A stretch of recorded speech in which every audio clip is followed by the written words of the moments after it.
Okay, I think maybe we should get started. I want to thank, can everyone, Terry, can you hear me? Can others hear me? Yes, we can hear you. Okay, great. Happy Thursday, everyone. I want to welcome everyone to this week's SMART webinar. I have the pleasure to introduce a team of folks from here at NETL, including Kelly Rose, Aaron Burkhurst, Mackenzie Mark Moser, Lucy Romeo, and Patrick Wingo, who are going to go through some of the tools and approaches that have been built in another area within fossil energy. That has some potential use, and we're looking at use in different parts of the SMART initiative. So, without further ado, why don't I turn it over to you, Kelly, and you can begin sharing. Absolutely. So you'll hear everybody's voices. Thanks, Grant, and the SMART Steering Committee. You'll hear everybody's voices throughout the conversation here.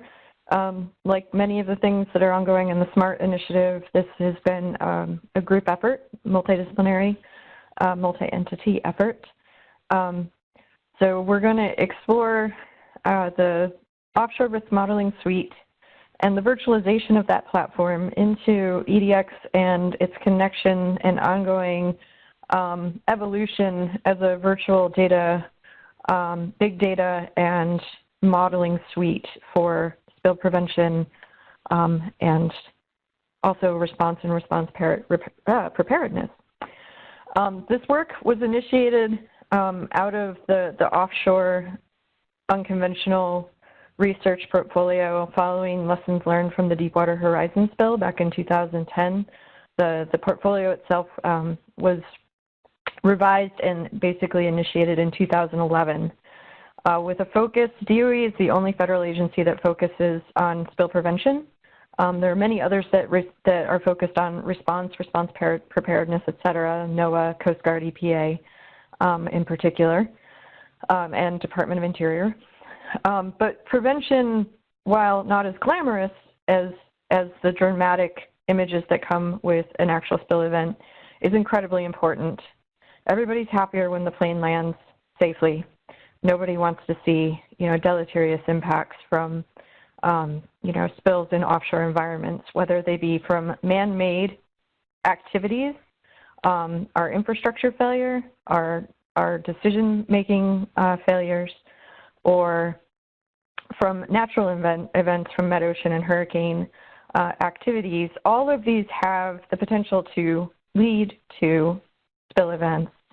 And with the use of data and data-driven analytics, our ability to reduce the costs and reduce the risks to the environment, to the ecosystem, to economically in these environments is enhanced through the efforts of this portfolio. So this is not just, those big glamorous events like the Deepwater Horizon spill. Ixtoc is another massive spill that impacted the Gulf of Mexico, or the Exxon Valdez. But there's these increasing concerns about the aging infrastructure in the Gulf, much of which is pushing 30, 40, 50 years in age and is still either in use or is in place, capping resources that were once being tapped into. The Taylor well was impacted by Hurricane Ivan back in 2004, and as of 2019, they think they finally have it sealed, but it was a long, slow leak. And the cumulative magnitude of that leak is not on the same scale as Ixtoc and the Deepwater Horizon, but was over 1 million gallons spilled into the Gulf, which represents a loss of economic resource and obviously has ramifications for the environment as well that are even harder to quantify. So the offshore risk modeling suite, when we initiated development of this in 2011, the core platform really was developed between 2011 and 2016. That was the initial big push for phase 1 of the project. The goal at that time sounded a little strange to folks that we were working with, but it was to use data-driven analytics to forecast site-specific behaviors, looking at the system as a whole, as much data as we could get our hands on, even if it was interrupted, disparate, and discontinuous information, to help improve forecasting of what's going on at the local scale. Not just taking the local data that may give you bad context for where your system operates in the big picture, but to look at everything and help use that to drive and derive information for the system as a whole to reduce risks, reduce uncertainty, and over time we've validated the big data-driven tools and models that we've been developing that complement commercial and open source resources that are out there, but leverage and really put to work big data and big data computing for the whole to inform the local. So for today, where we're focused is on how we've been evaluating and preventing those risks with the spatial temporal tools and models that have been developed through this portfolio. They span the subsurface, the water column, and take into account engineered components such as pipelines, wellbores, platforms, and rigs. Not all of the tools are represented in this graphic, but these are the ones that have been the focus of virtualization so far. Some of these tools are system-specific. Blossom and SIAM in particular are Blossom's a 4D oil spill fate and transport model. SIAM is a metocean optimized model. And others are more flexible, CECIL, SWIM, VGM, and even STA. And you'll see that we're starting to look under Task 5 and in the SMART initiative to incorporate potentially STA and VGM for the SMART initiative. And I know that the data components of the offshore risk modeling suite, where EDX was born from and Geocube was initiated out of, have grown steadily over the last 8 to 9 years to support the FE community, data community as a whole. But they did initiate out of this project as part of the offshore risk modeling suite originally. So what we're going to do is take you through a very quick sneak peek of STA, Blossom, CECIL, and SWIM to start, how we've been virtualizing those tools into the EDX Geocube environment, and what does that mean? What are the benefits of that? And we'll end with a conversation around STA and VGM and how we're enhancing those tools with machine learning, AI, and 3D visualization capabilities that are ongoing in both the offshore portfolio, but also are potentially going to be tailored for some of the SMART carbon storage initiative needs as well. So the next voice you're going to hear, I'll introduce, is Mackenzie Mark Mosier, who will talk a little bit about the STA method. Yeah, so getting started with the method that we developed to help address subsurface uncertainty. At the beginning of this effort, the team identified an opportunity to better characterize subsurface properties through, excuse me, bringing systematic geologic context forward in the statistical prediction process. So I actually presented this method to the SMART group back in December, so some folks may recognize this workflow. So the STA method is a contextual framework for multidimensional analysis. It systematically combines geologic knowledge with big data and also multivariate, multi-format data to reduce subsurface uncertainty and predict subsurface properties scaled to the area of interest, whether that's the well or sub-well scale up to the regional scale of analysis. So the STA method frames these statistical and predictive models to think like a geologist. Next slide, please. So we validated this method in a use case focused in the northern Gulf of Mexico. When we compared our results to standard basic interpolated predictions, the STA-informed interpolations provided a better prediction of subsurface pressure gradient for 2 out of every 3 new wells drilled between 2012 and 2015 in the northern Gulf of Mexico. So this was a great step forward in predicting subsurface properties and sand pressure gradient, and we look to further improve these predictions by integrating machine learning. So we are currently in the process of enhancing the STA method by utilizing natural language processing, computer vision, dimensional analysis, and neural network analysis optimize these subsurface predictions and integrate into the framework. And we're also working on packaging this up into a software tool that will be demonstrated later in the presentation. So Patrick Wingo is going to introduce Blossom. All right.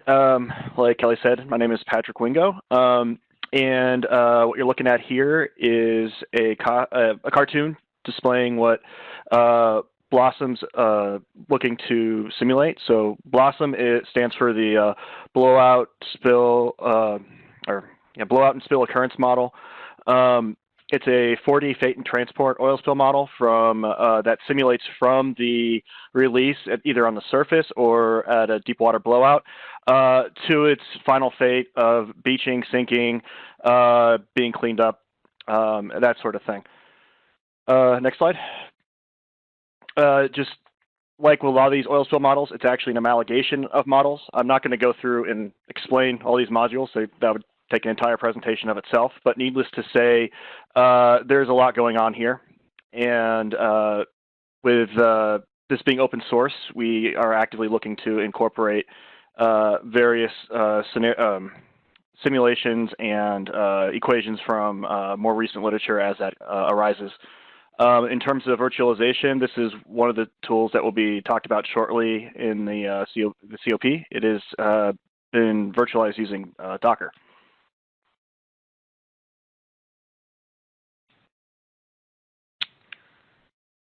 So, hi, my name is Lucy Romy. I'll be presenting on the next couple tools. So from the Blossom outputs, we get information on spill extent and oil properties. And so using these predicted oil spill values, as well as spatial data representing different impacts in response for multiple regions, what we're able to do is play what-if scenarios to determine impact and preparedness for multiple offshore regions. So this requires a tool capable of combining all of this disparate and sometimes big data into useful information. So we built cumulative spatial impact layers, or the CECIL tool. This is a GIS-based tool built to summarize data by spatial density or numeric attributes such as cost.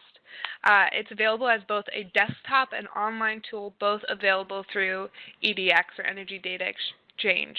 Next slide. And what makes CECIL unique is not only its capability of handling multiple data formats, but it also produces a multivariate output containing spatially explicit information at multiple scales, all of which are user dependent. So on the right side of this slide are just some of the visual examples of 2D and 3D renderings of the CECIL tool in the Common Operating Platform, which Aaron will demonstrate in a bit. But these results from CECIL, next slide, can be fed into our tool called SWIM, or Spatially Weighted Impact Model. This tool enables users to apply weights to the summarized spatial features from CECIL, so extent of the spill, spill volume, specific impacts of interest, and rank and compare multiple scenarios against each other for different times of the year and for different areas. Next slide. So the tools that we've gone over within the ORM suite handle big data. So far we have over 6 terabytes of data, and this is growing rapidly with updates to the data set as well as additions as our data sets are customized for a number of projects. The data includes, as you can see in the lower left-hand corner, socioeconomic and environmental impact data, response, and in the upper right-hand corner is just a snippet of some of the Met Ocean variable data that we're collecting. So all of this data is synthesized and made available through Geocube for both visualization and download.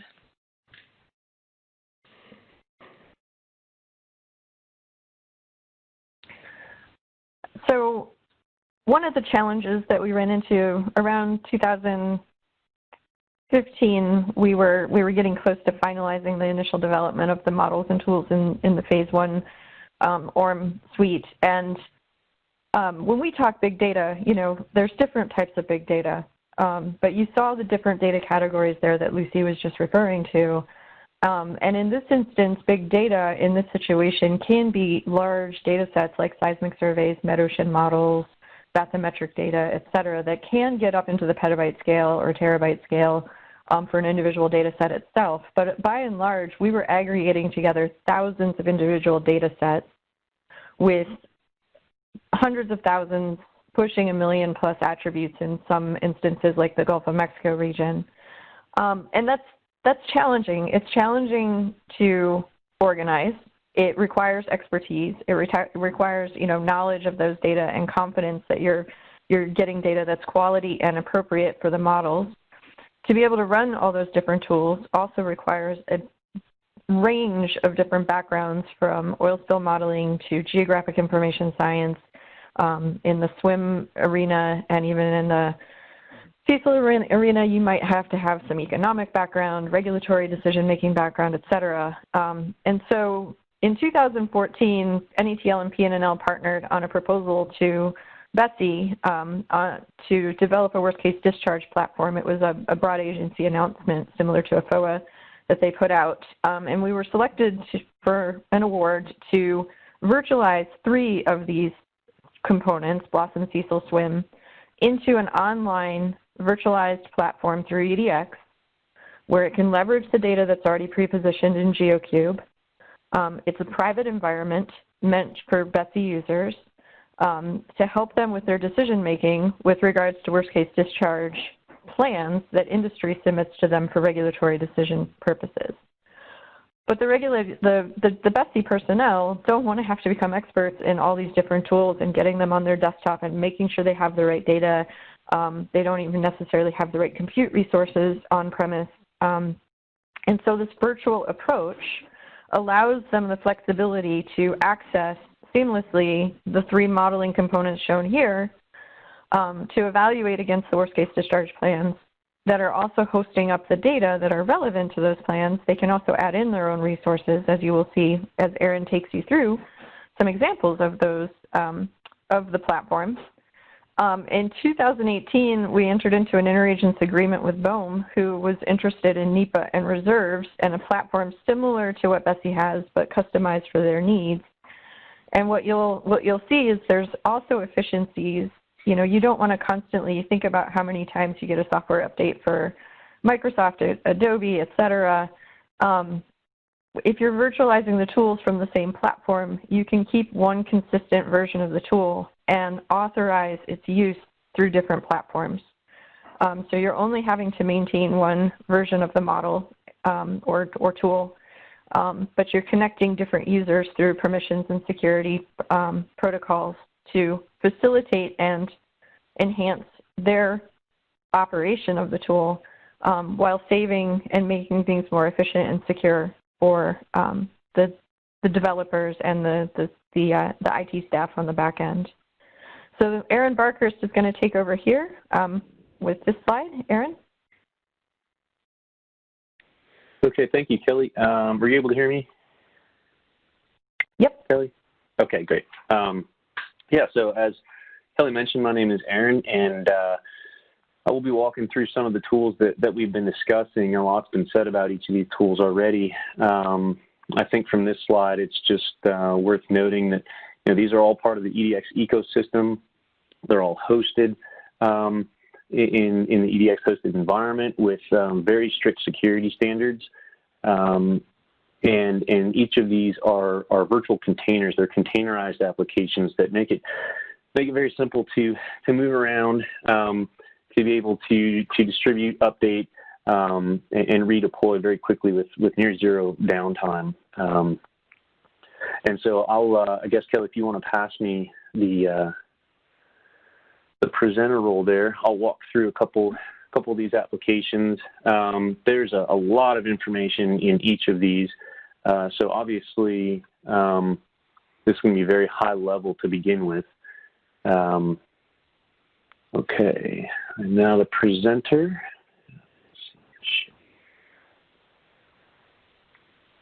Okay, Kelly, if you could just, okay, great. Wonderful, thank you. So as we've talked about previously, Geocube is an online platform. It's publicly accessible. It houses a lot of data that are used in the different models and applications that were discussed. In addition to just having data sets in here that users can download and be able to filter and find and get more detailed information about, there's also some collections that basically sort of prepackage a lot of those data into these individual maps for more inspection. So I'll just jump into Geocube here and go through a few of the map features. As you can see, there's a lot of information and a lot of data that can be displayed in this. And we made a big effort in optimizing the data on the back end and the services that serve these up, as well as the software that's able to render all this information. So, you know, in this tool, you can quickly just click on different features, get attribute information about them. You're able to download layers, so users can either draw the area that they're interested in and clip out the data that they'd like to download in different formats, as well as different projections, or just select to use the entire map extent. In addition to that, I'm going to turn on these platforms here. You can view the attributes for these and filter down to specific attributes that are in the table and filter the map to be able to find those data much more simply as well. So we try to make it as easy as possible to be able to find the data that are in the system. You can also get information about sort of metadata and some more background details for the data that are in here. And again, you can, if you just want to find data, you can search for it in here, sort of load things into a cart and download all of it at once as well. So that's just a high-level overview of Geocube there. For the COP, this actually is the application that houses Blossom, CECIL, and SWIM. And as Kelly mentioned, there's a couple different variations of that are occurring right now. And the one that we'll walk through here is Bessie. These are all authenticated through private EDX workspaces. And so what that allows us to do is give individuals admin rights, and then they can control in their organization who they want to give access to this. So when we log into the system, this is where users can get access to the 3 applications. I'll start from left to right and just jump through Blossom first. Obviously, we're landing on a dashboard page. It gives a quick overview of some of the new simulations that have been run, the regions that are most being run in. In our simulations grid, this just shows all the simulations that have been run. We can download the outputs of these, as well as view the parameters that were used for individual simulations and duplicate simulations as well. If we just want to rerun a simulation, maybe change 1 or 2 parameters and not have to go through the whole process. So that's what I'll walk you through now. It's a 6-step process basically, and I'll just fill out a couple things here real quick just to make this quick. But there's 6 forms that users are guided through to essentially tailor the simulation that they want to run. Throughout this application, as well as all the others, there's help documentation just to help folks understand better what these inputs are and how to use them. And if you hover over each of these, you get a little bit more description about that individual parameter.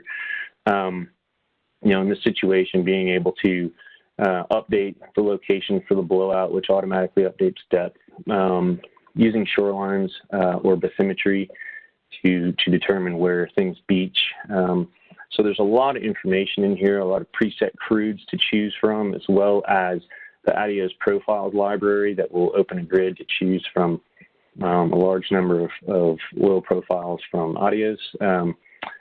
And then choosing the way the models are run, which models are used in these simulations. So yeah, filling out all these parameters, and if we choose run here, it'll kick us back to this initial page and tell us it's initializing, and then we get an updated status of sort of the progress as that's running. When those complete, we can go to the map view and be able to visualize the outputs of some of these simulations. So this one in particular, as you can see, Kelly mentioned big data. for web mapping applications, this is a lot of information that we're able to render very quickly into the map. And that is due to a lot of the optimizations that we've made.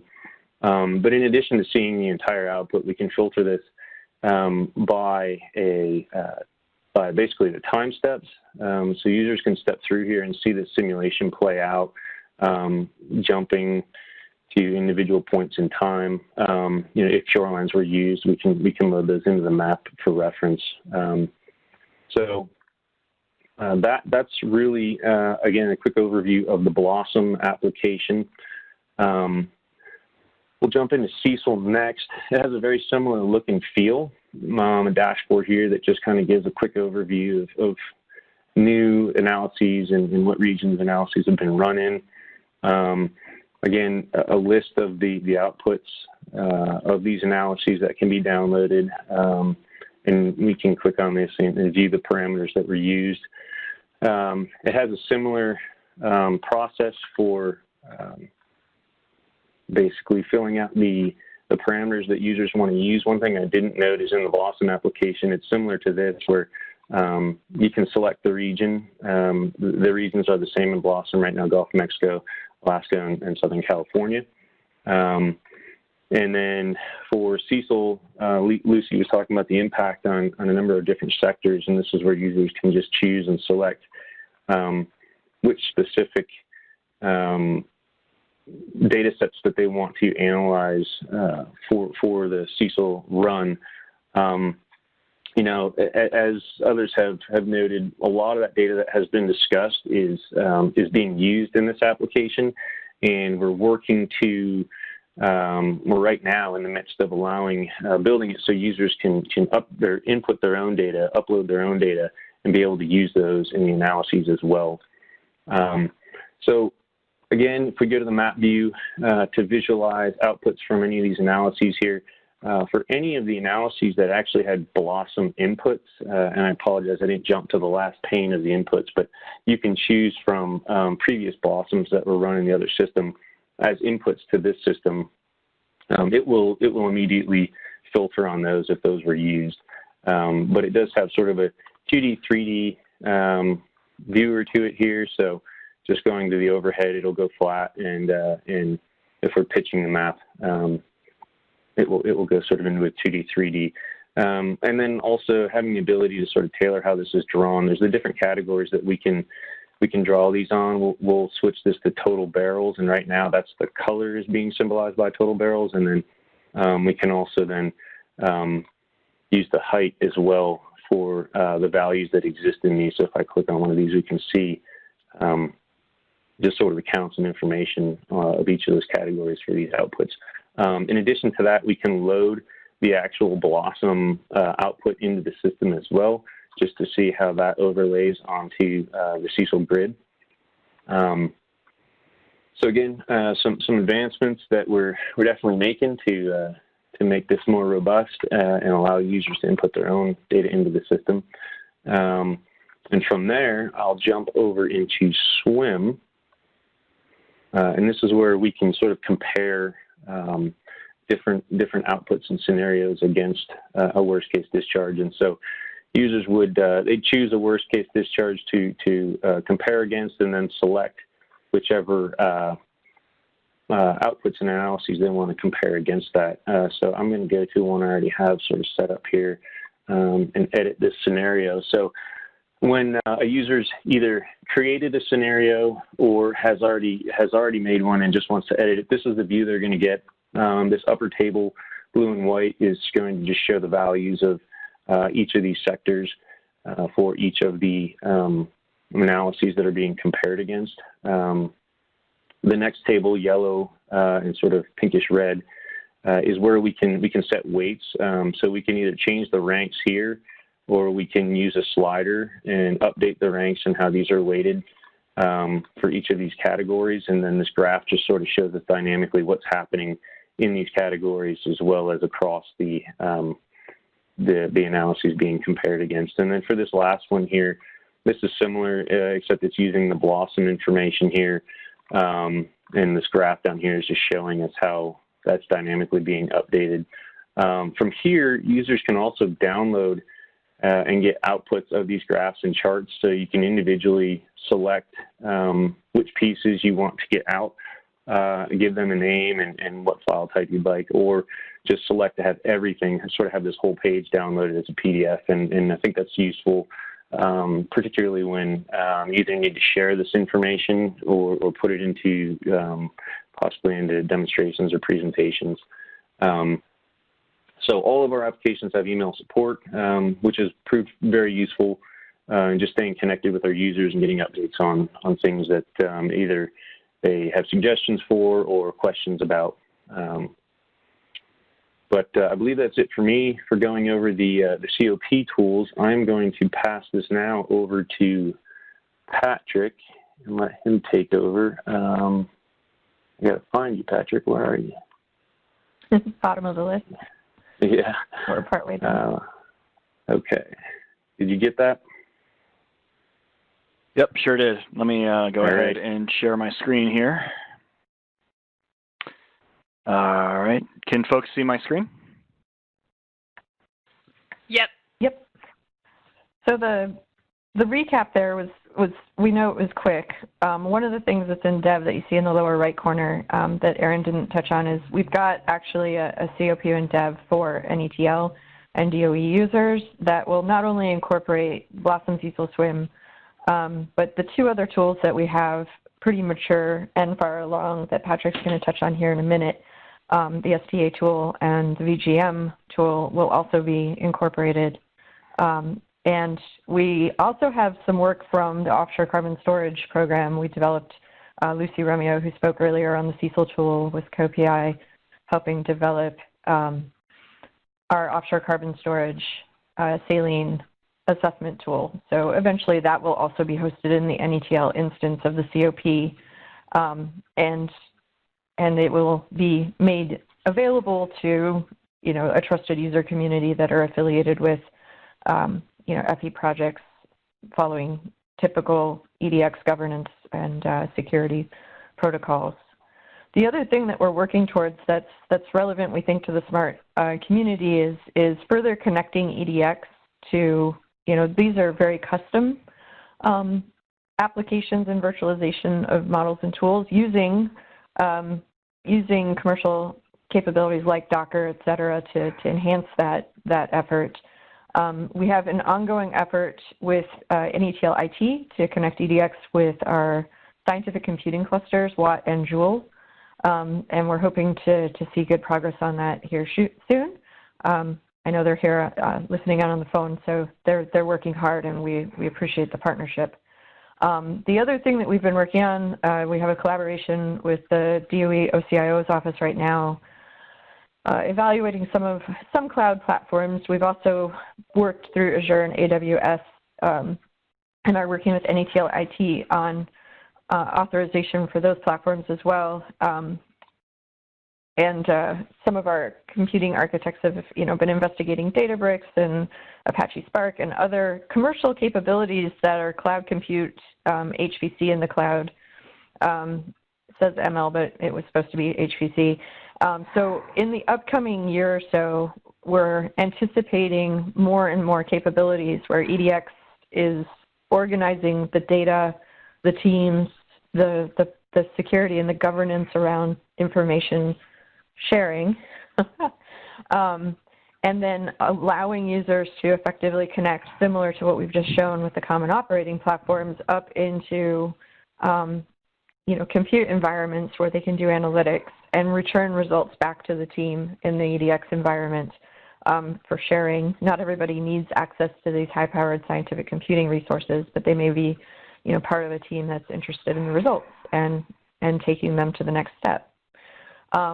So as the final wrap up in this presentation, Patrick is going to give you a teaser on both the STA and VGM tools, and then we'll have a few concluding remarks. So Patrick. All right. So let me get reconfabulated here. So this is just a quick view of the STA tool. The idea behind this tool is to essentially act as a a smart assistant to the researcher implementing the STA method. Real quick, this is just essentially some domains that were thrown together. A lot of the process involves building ternary diagrams, so we provide support for that for each of these domains that are generated.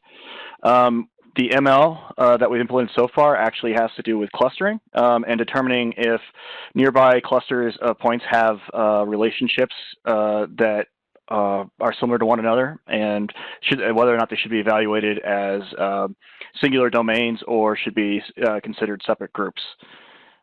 Kelly, is there anything else you want to touch upon on this? Yeah, I think just like you said, this is facilitating. The STA method has been tricky because the domains are trying to represent geologic knowledge and expertise. And so in the original STA method, that piece of it was still heavily manual. And the pieces that Patrick has spotlighted there, the ternaries are representing that geologic knowledge. As Mackenzie showed on the earlier slide, we're actually looking for utilizing NLP, computer vision, and other tools to transform publication type and image type resources into data, again, that can actually drive these ternaries automatically on the fly to help postulate those domains. The clustering is again, using some of the neural network and other machine learning methods to the TSNE, et cetera, to help validate those hypothesized domain boundaries, adjust things spatially.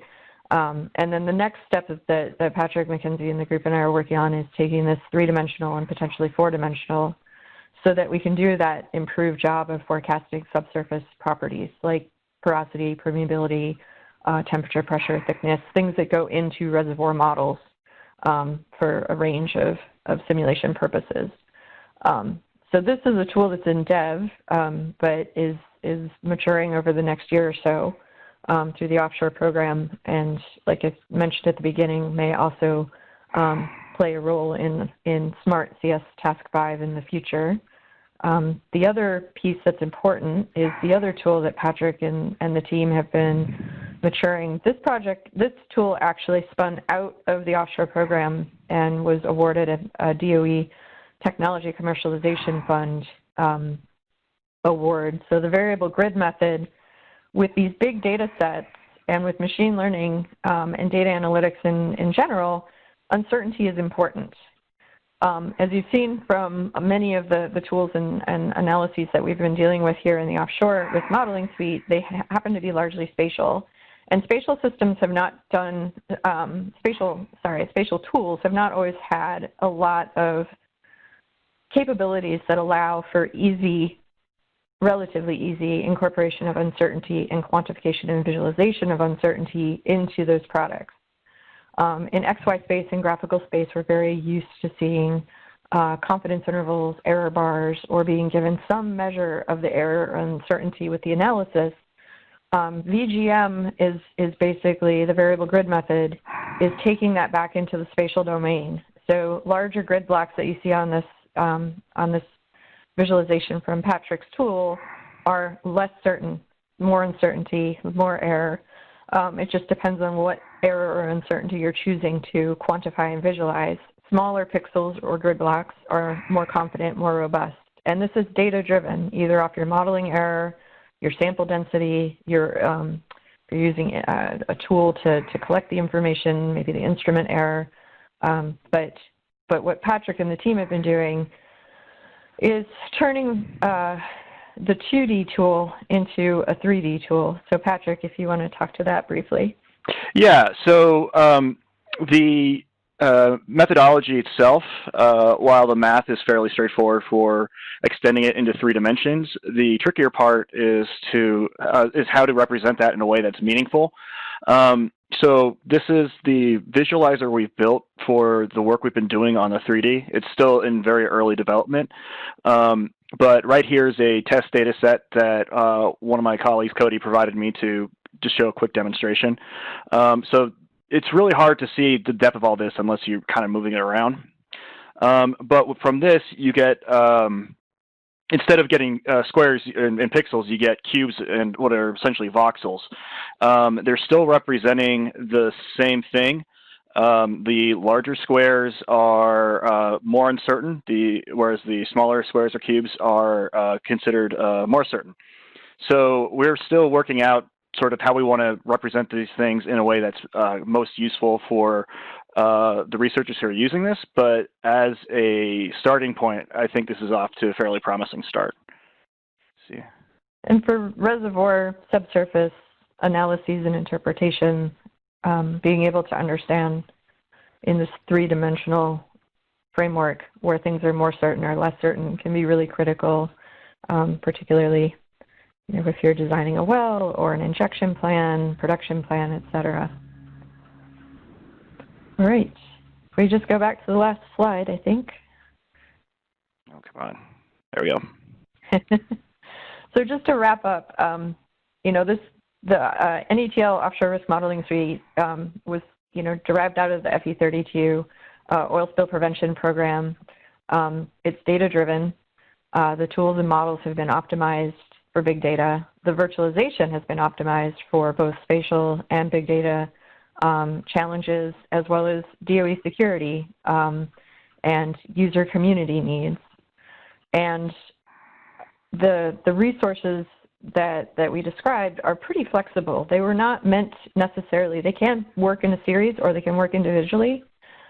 They can also plug and play with other resources that are already out there to help with geohazard prediction, regulatory permitting, well design and infrastructure analysis, mid-ocean predictions. So they are by design meant to be flexible, but also optimized for the community that's here in this presentation today. And the last thing I just wanted to point out, on most of these slides at the bottom, there's a web link, edx.netl.doe.gov/offshore. There's a number of products that have resulted from the Offshore Risk Modeling Suite and from the broader offshore portfolio as a whole. There's some really great materials projects and other efforts that were funded over the years. So if you have ever come to our website and go to the Research Products tab there on the left, original data sets is what is represented. These are all the products that the federally funded research have produced across the portfolio. And then if you go to things like publications, you'll see there's the ability to filter based on topic. And so if you deselect all and just scroll down, Patrick, to the offshore risk modeling and hit search, it will bring back, including a recent collaborative paper out from the Oxford Press. This was with the University of Southern California, a recent journal pub that came out, but there's a number of other pubs, including publications about these models and tools that we've been talking about today. And you saw also in the Research Products tab, there's links to the tools. Many of these are not only virtualized in the online environment and the private environments we've demonstrated here today, but the more mature tools are also available via EDX tools or through this website. It connects you to a Git repository. So for more advanced users or folks who want to get in under the hood, you can download the individual tools like Blossom and the BGM 2D, and so on and so forth, and interact with the resources. So with that, Grant and Terry, will turn it over to questions. Hey, Kelly, this is Raj. Quick question. Are you planning to bring in NatCarb related information into EDX? If so, what's the status of that? NatCarb is in EDX under the Geocube platform. Patrick, if you want to hand back to Aaron or me, either one. Sure. All right. Yeah, the current NatCarb resources are actually hosted through Geocube. And when Aaron was zipping through there, as he pulls up the Geocube platform, there's a couple different actually resources out there, Raj, that might interest you. So the NatCarb is a very prescribed program, has very specific requirements about what they want to see in the NatCarb Atlas viewer. And Aaron may have stepped away. I'm trying here. One second. Sorry. The other thing that we've been doing, Raj, is, and anyone on the phone, so beyond, if you go back to the Geocube home, well, so NatCarb, they wanted it to stay and look and feel like this. That's what program has requested. But if you go back to many of the data resources underpinning this are more robust than they were on the old viewer. And then under collections that Aaron's highlighting, you'll see the carbon storage open database. So this is a database of open source carbon storage data from across the U.S. that the team has been assembling. It includes additional resources stemming from NatCarb, RCSP, Carbon Safe, et cetera. And it's continuing to grow as more and more resources are being added into the system. But this is a much richer resource of actionable data. And does that include reservoir models, etc., that the partnerships had developed as well? The reservoir models are going to be, for now, out on EDX under, Aaron, can you go to EDX groups? So partnership data, as it's pushing public, there's two ways, Raj, I would suggest that you can do a straight up search. But if you go to groups and type in under search groups RCSP, all of the regional carbon storage partnerships have been pushing their data public, and some of the reservoir models that they've pushed out are available through, try MRCSP. I can't remember which.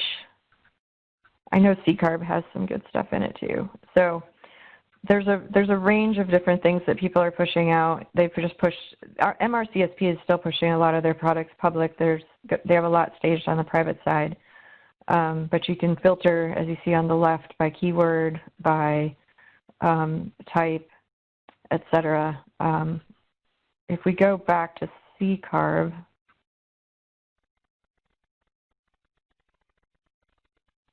and so just to clarify, the reason I'm asking this question is, as we develop our models, etc., if we want to test it against some other data sets, I'm trying to see what kind of things are available. And yeah, so if you do an EDX search, Aaron, just go to search and type reservoir model. I think that's what I used recently. There's Kimberlina, there's a number of other, future gen, carbon safe models. So this is in the primary catalog of EDX. This is, and I would recommend starting out here, Raj. Okay. Because there's actually more out here than even I realized. I was looking not too long ago. If you scroll down a little bit, Aaron, you may have to hone in on some of the, it just depends on what model you're looking for, but a good general search as a start, reservoir model, it will bring back all those top like 5 or 6 resources are data sets themselves. They look like modeling data sets. If you know other keywords that might help direct you to what you're looking for, you can just kind of test out different searches. All right. Makes sense? Okay, thanks. Yeah. Absolutely.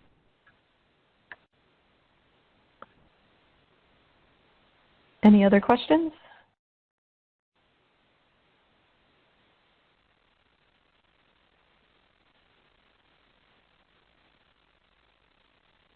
Think we're good? Hey, Kelly, I got a question. This is Brian.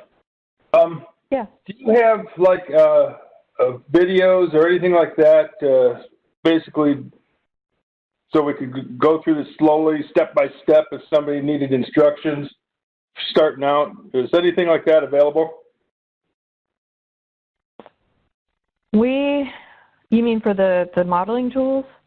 Yeah, for every tool. Yeah. So the tools most of the tools come, as you saw what Aaron showed, they have embedded help. So it's sort of like guiding you along the way. We have done some videos in the past, but we have found that people tend to tune out on videos. It's better if they're clicking. And so what you saw yeah, thanks, Aaron. Do you want to talk to this? Go for it. Oh, so I was just mentioning for these tools anyway. There's actually help docs that you can link directly out to, as well as like we saw throughout the application, just having some help information throughout, and that was really driven. Like Betsy did a great job of saying, hey, we don't totally understand what each of these things are. We don't want to have to keep going out to the help docs every time, but for folks who really want to take the initiative or take the effort to kind of learn about what the system is, I think that's really great.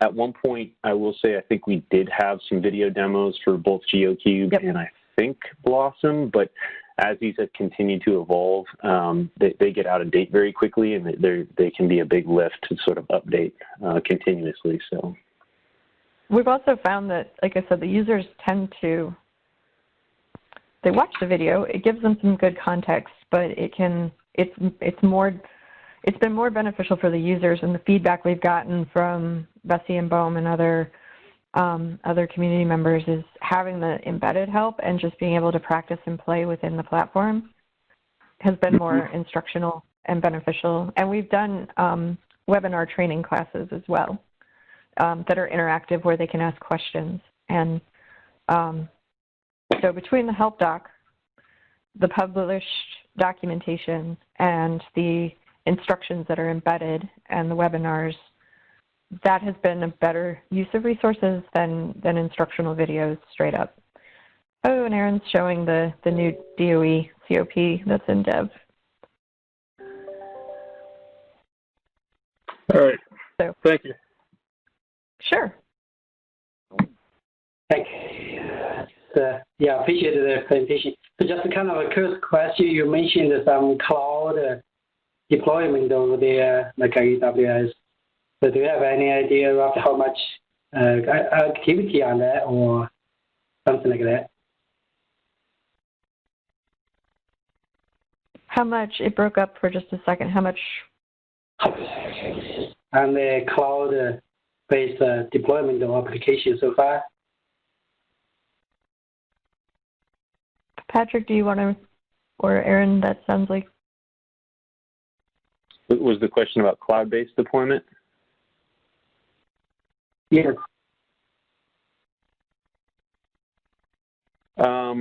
So, I'm sorry, Kelly? I was going to say, right now, NETL doesn't have authorization for very much cloud use, the authority to operate from IT. So most of these are being deployed through the virtual, this is all on-premise infrastructure behind NETL's firewalls. So everything that's been virtualized is still on local NETL infrastructure. But like I said, we've been working with IT to ATO, Azure, and AWS for different purposes, and we're working with DOE headquarters on a GCP. They're working to ATO GCP just in general. So I suspect, Gavin, that'll start to become an option over the next year or so, but we're not quite there, just from a permissions perspective in the NETL IT environment. If I could, sorry, if I can add to that, one thing that we mentioned is how this is all Dockerized containers. What's really great about that is deployment and moving these environments from NETL infrastructure onto the cloud is almost seamless. You know, really all we have to do is pull down some new images, a little bit of data, and we run one command, and the whole thing is stood up in just a matter of minutes, at least for the tools that we showed today. So Vic Baker gets a lot of the credit for that, for sort of developing that infrastructure and architecture, but it makes deploying this and moving it around very, very simple. Well, and just to add on to what Aaron was saying, for those who don't know, Docker has some built-in support for using those containers as portions of a swarm. So if you have a computing cluster, for example, you can spread these out across a series of intercommunicating instances. And for a tool such as Blossom, since it's already Dockerized, and we've done this in the past in other projects where we've run multiple instances and had them taught together. It's one of those things where once we get permission, no promises on any of this, but once we get permission, we already do have some idea and some head start of how we'd want to get there to take advantage of distributed computing resources. And Aaron's point is also an important one. This is a large group. You know, we had a large presentation team here, but we also need to just acknowledge co-authors Rodrigo Duran, Mike Sabatino, Anuj Suhag, Alec Dyer, Hank Greenberg, Cody Zengel, and from the IT side, Vic Baker, Chad Rowan, Timothy Jones, and a number of other folks in the IT realm that are absolutely critical for that virtualization piece, both on the cyber side, the architectural side, and the development side, the engineering side. Well, we may succeed in landing right on the hour, Terry and Grant. Anything else at this point? Well, I think that's great. Thank you, Kelly, and everyone from the team. I appreciate that. Thanks to everyone for joining in on the webinar this week, and we will see you next week. Hope everyone has a great weekend. Right. Thank you. Thank you. Thank you.